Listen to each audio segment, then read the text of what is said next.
કહેવામાં એવું આવી રહ્યું છે કે વિકાસલક્ષી કામોને લઈને મુખ્યમંત્રી ભૂપેન્દ્ર પટેલ છે તે પ્રધાનમંત્રી નરેન્દ્ર મોદીને મળ્યા છે.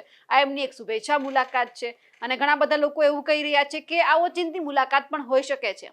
પણ સવાલ એ છે કે જ્યારે અત્યારે ગુજરાતમાં કંઈ જ ઠીક નથી. ગુજરાતની અંદર એવું કહેવામાં આવી રહ્યું છે કે સંગઠનનું વિસ્તરણ થવાનું છે, ભાજપને નવા પ્રદેશ પ્રમુખ મળવાના છે અને એ બધું થઈ જાય એ પછી ગુજરાતની અંદર મંત્રીમંડળનું પણ વિસ્તરણ થવાનું છે.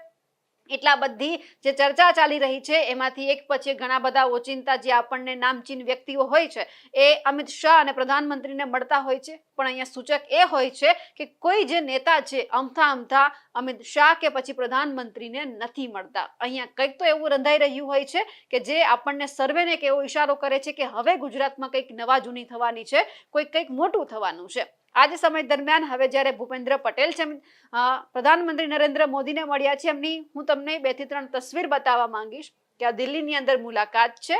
ખાસ કરીને અહીંયા પ્રધાનમંત્રી નરેન્દ્ર મોદી અને એમની સાથે ભૂપેન્દ્ર પટેલ બેઠા છે, હાથમાં ફાઇલ છે. એટલે ચર્ચા એવી પણ છે કે કંઈક આમાં નામ નક્કી થઈને દિલ્હી સુધી પહોંચ્યા હોય, એ પછી સંગઠનના હોય.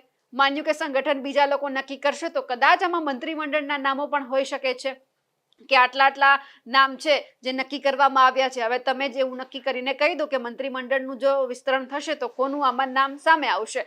એટલે એક અહીંયા હાથમાં જે ફાઇલ દેખાઈ રહી છે એવું સૂત્રો કહી રહ્યા છે કે અત્યારે ક્યાંક ને ક્યાંક જે આ બધી વસ્તુ વાતો વહેતી થઈ છે કે હવે સંગઠનમાં ફેરફાર આવશે કે પછી મંત્રીમંડળમાં આવશે, એમના નામ પણ કદાચ હોઈ શકે છે.